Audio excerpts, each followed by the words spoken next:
shout against all the baying and hollering to make yourself heard. But anyway, hydraulic fracturing, or fracking, as it is called, let's be perfectly clear, it's the latest wheeze in order to keep fossil fuels going at full throttle.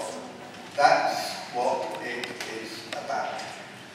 It's not the only weeds. The other ones are coal bed methane and what is called tight gas, which is in low permeability reservoirs. They are equally significant. And they are, in fact, big business.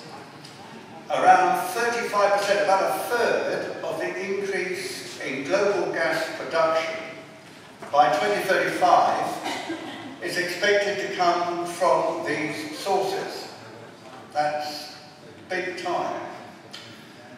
And their combined share of total gas production, which is now about 1/8, will rise to about 1/5.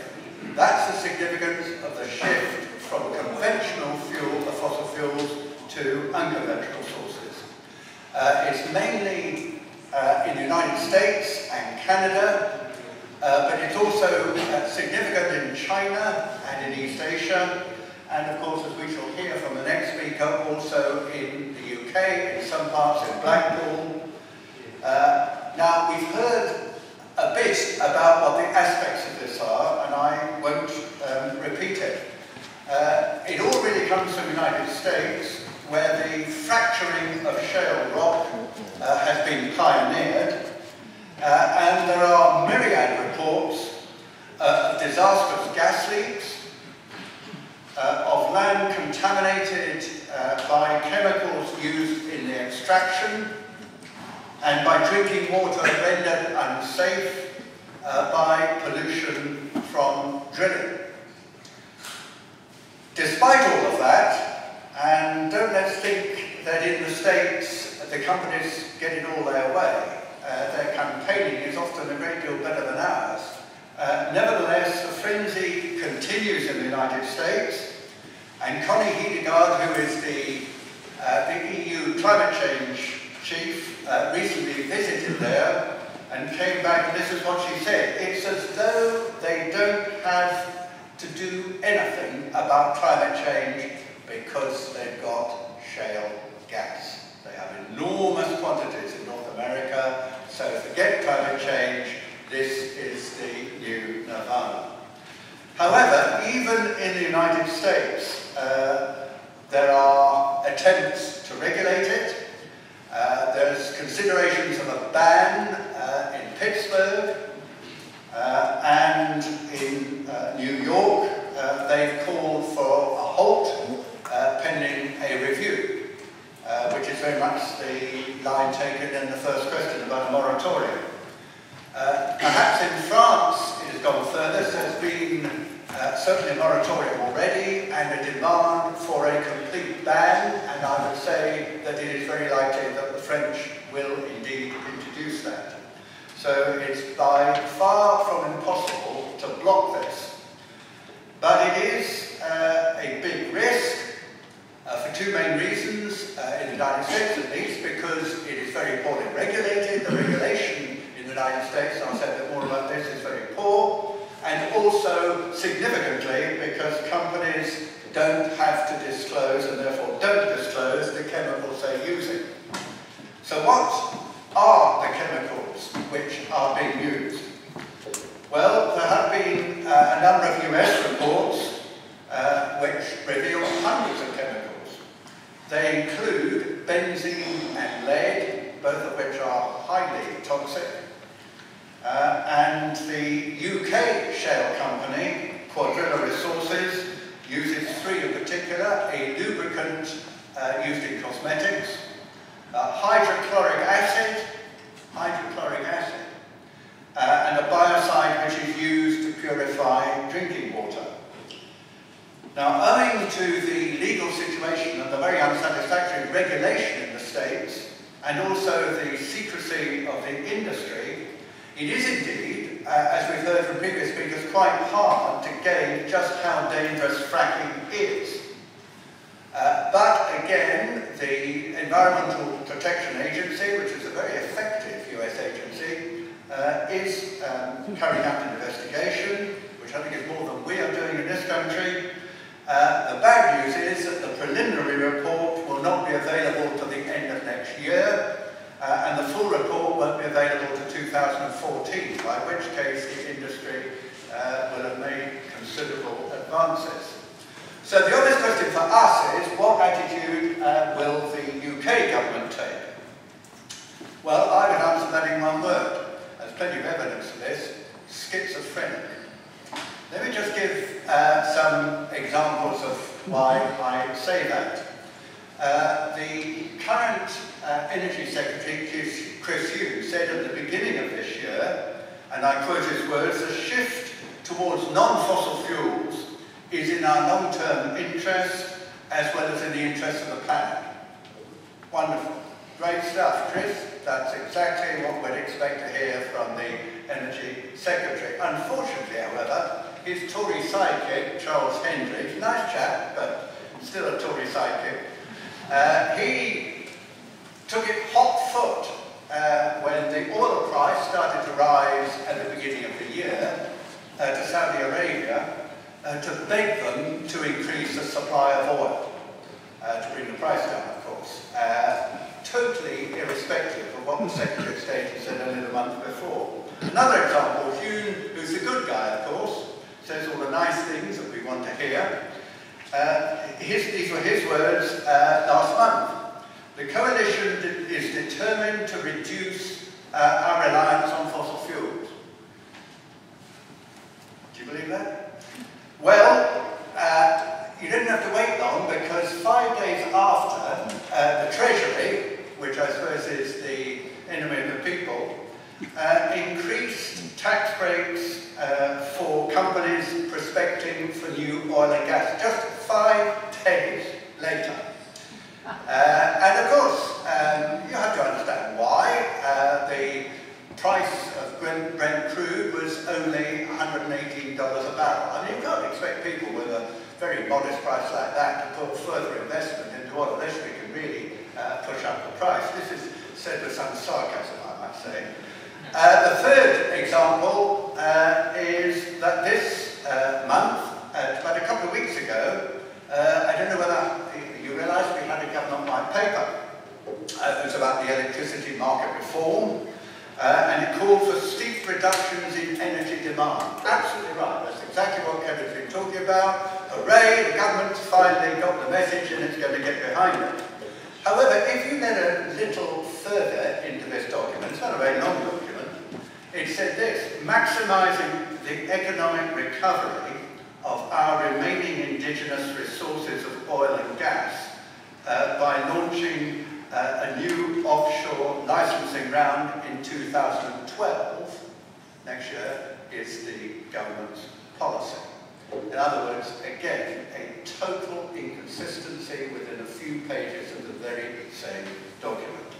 Now again, our friend Charles Hendry explained what was meant by this. He said, whilst in the long term we want to decarbonise our energy system, we have moved swiftly to offer these licenses for new oil and gas. And I suppose what that means is, if you're trying to move from just 20 cigarettes a day to 40 cigarettes a day, that's a very good way if the ultimate intention is to get off cigarettes. I owe that example to George Monbiot. I think it's a brilliant way of explaining the total inconsistency and schizophrenia of government energy policy. This investment is therefore transitional, even if you believe that as a result of the transition we are going to end up with that cliff fall which Kevin's graphs were showing. The UK government at the present moment, and I do not beat about the bush about this, is really fiddling while the world burns and pushing up energy supply whilst at the same time trying to reduce demand. That's the honest truth about the policy. So what will be the effect? Well, Kevin produced a interesting analysis has been done by the Germans of what is the maximum amount of carbon that we can generate globally if we have a good chance of keeping the increase in global temperature to 2 degrees. And the scientists broadly agree, we didn't go into this, but the scientists pretty universally agree that anything beyond an increase of 2 degrees is really dangerous, going into uncharted territory with consequences across the globe that could be very dangerous and possibly irreversible. Now, in order to do that, the most that they calculated that we could generate is about 885 billion tons of carbon in the first half of this century. Well, that's a huge figure, but just to put it in context, what that means is that we have already produced, in the first decade of this century, 320 billion tons of carbon. That means that for the next 40 years, we only have about 565 billion tons of carbon that we can afford to pump out. If you look at the rate at which we were pumping out carbon gases in the first decade, we will overstep it by at least 1,000 billion tons by the middle of this century. But it's even worse than that, because of course when you look at coal methane, when you look at tight gas, when you look at shale gas, which is what we're talking about tonight, in other words the reserves of all the unconventional fossil fuels, then if all of that were extracted and burnt, we would be burning something like 2,800 billion tons of carbon, 5 times the safe total to keep the world below a global increase in temperature of 2 degrees. That's the nature of the challenge that we face, largely from unconventional fossil fuels taking over from conventional. And just again, to put that in context, if that were to happen, and I think the corporate lobbyists will be doing their absolute utmost to ensure that does happen, then 40% of the carbon which is generated this century will remain in the atmosphere, warming the world, producing climate change for the whole of the next millennium until sometime around 3000. Right, having said that, what is the government's answer? What is the proposal so far in this country? Well, the government has an ace up its sleeve, you'll be very pleased to know. It's called carbon capture and storage. The government white paper proposes, very sensibly, if you're trying to keep down carbon by capturing it, by filtering it, by adding new equipment to extract it before it is emitted to the atmosphere, you can have an emission performance standard, which should gradually push down that level of carbon which power stations are permitted to send out into the atmosphere. The emission performance standard, which has been set by the government at the moment, is 450 grams per kilowatt hour. That probably won't mean anything to probably most people here. Let me just say again, to make it clear what it means. This is actually slightly higher than the current average. What's the point of an emissions performance standard which actually allows an increase in the level of carbon which is emitted? Furthermore, there is, believe it or not, a get-out clause. If your new coal burning is a carbon capture and storage demonstration plant, it's exempted. You might well ask what the emission performance standard is really for, since the demonstration plants already have a get-out plant. They only have have to capture part of the CO2 which they output, only an output of 300 megawatts, which could be part of a 4,000 megawatt power station. So the carbon capture and storage, which you will hear repeatedly, is the answer to all our problems, allowing business as usual whilst dealing with the environmental consequences, is simply nothing less than a means of keeping existing polluting coal burners in business. In other words, the fossil fuel corporates have completely subverted the government in this country. I say it pretty starkly, but I end having given a fairly grim picture with something which I think can raise our spirits.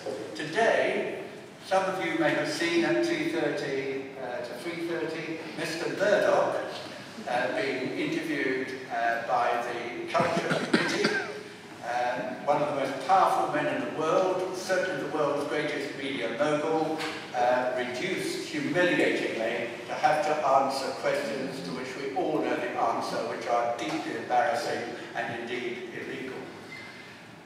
The corporate lobbyists poison politics all over the world, including in this country. The message, however, is that it is possible to defeat them. What has defeated, and I think ultimately will destroy Murdoch, were three things.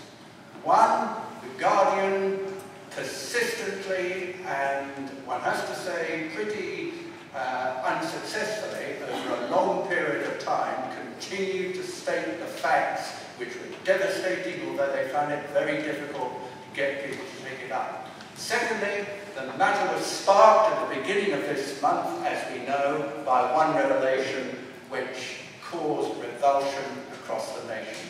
The facts about the Millie Dowler phone hacking and the deletion of part of those messages. And then thirdly, it always is thirdly, Parliament finally roused itself, and I have to give credit, I think, to Ed Miliband for leading a charge over this, finally to employ the coup de grace and certainly force the withdrawal of this bid for B-Sky B. Now that's a model. It won't be exactly the same when it comes to dealing with the fossil fuel lobbyists. They are a very powerful enemy, and if we're going to produce anything like the kind of changes that Kevin was demanding in order to keep within that 2-degree increase, then we do have an immense fight. But I think the events of the last month or two show that is far from impossible. Yes, we had a failure at Copenhagen, we had a failure at Cancun, but I think as the events, particularly with this shift to unconventional fossil fuels, gradually become known, because most people do not know about this, and I give credit to Phil and all his colleagues for actually holding this meeting so that we can all learn more from each other about this. I think the point, the equivalent to Millie Dowler in this case, is the impact, the health impacts, the environmental impacts, and probably the economic and resource impacts of the shift towards unconventional fossil fuels. It is not something which is inevitable, and this is a fight which I think has got to be at the forefront